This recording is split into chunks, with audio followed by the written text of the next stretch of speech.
নমস্কার। আজকে আমি বানাবো সম্পূর্ণ নিরামিষ লাউয়ের ঘন্ট, একটু অন্য ধরনের। চলুন দেখে নিই কীভাবে বানানো যায়। প্রথমে একটা কড়াই বসিয়ে তাতে বড়িগুলো দিয়ে দেবো। এই শুকনো কড়াইতেই আমি বড়ি ভাজবো। দেখুন কীরকম রং চেঞ্জ হয়ে গেছে নাড়তে নাড়তে। এবার ভাজা বড়িগুলো তুলে রাখবো একটা পাত্রে। এবার ওই কড়াইতেই দিয়ে দেবো সামান্য অলিভ অয়েল। আপনারা চাইলে সর্ষের তেলও ব্যবহার করতে পারেন। তাতে দিয়ে দেব ফোড়নে কালো জিরে আর কাঁচা লঙ্কা। এবার ভালো করে নাড়াচাড়া করে ফোড়ন লঙ্কাটাকে ভেজে নেব আর ফোড়নের একটা গন্ধ বেরিয়ে অবধি অপেক্ষা করব। ফোড়নের ভালো মতন গন্ধ বেরিয়ে আসলে তাতে দিয়ে দেব আগে থেকে কেটে রাখা লাউগুলো। দেখুন আমি এরকম লম্বা লম্বা করে লাউ কেটে নিয়েছি। তাতে দিয়ে দেব পরিমাণ মতন লবণ,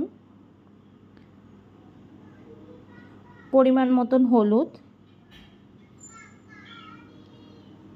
দিয়ে সব ভালো মতন নাড়াচাড়া করে নেব। লাউয়ের সাথে নুন হলুদটাকে ভালো মতন মিশিয়ে নেব।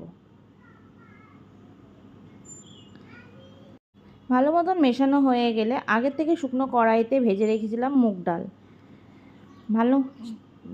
এবার ওটা দিয়ে লাউয়ের সাথে ভালো মতন মিশিয়ে নেব। ভালো মতন মেশানোর পর দিয়ে দেব গরম জল 1 কাপ মতন। আমি এখানে 1 কাপ গরম জলই ব্যবহার করেছি। দিয়ে সব কিছু ভালো মতন মিশিয়ে নেব জলের সাথে। ঢাকনাটা দিয়ে গ্যাসের জোর কমিয়ে রেখে দেব। কিছুক্ষণ পর ঢাকনা তুলে দেখুন লাউ থেকেও একটা জল বেরোয়। আর জল দিয়েছিলাম তাতে আগে থেকে ভেজে রাখা বড়িগুলো দিয়ে দেব। সব ভালো মতন মিশিয়ে আবারও আমি ঢাকনা দিয়ে রেখে দেব। কিছুক্ষণ পর ঢাকনা তুলে ভালো মতন নাড়াচাড়া করে নেব। তখন আমি গ্যাসের জোরটা কিন্তু বাড়িয়েই দেব।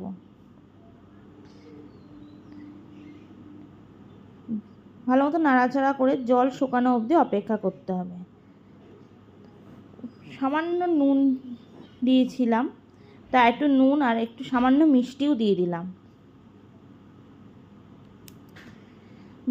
1 চামচ ঘি, সামান্য গরম মশলা দিয়ে ভালো মতো নাড়াচাড়া করে শুকনো শুকনো করে নামিয়ে নেব।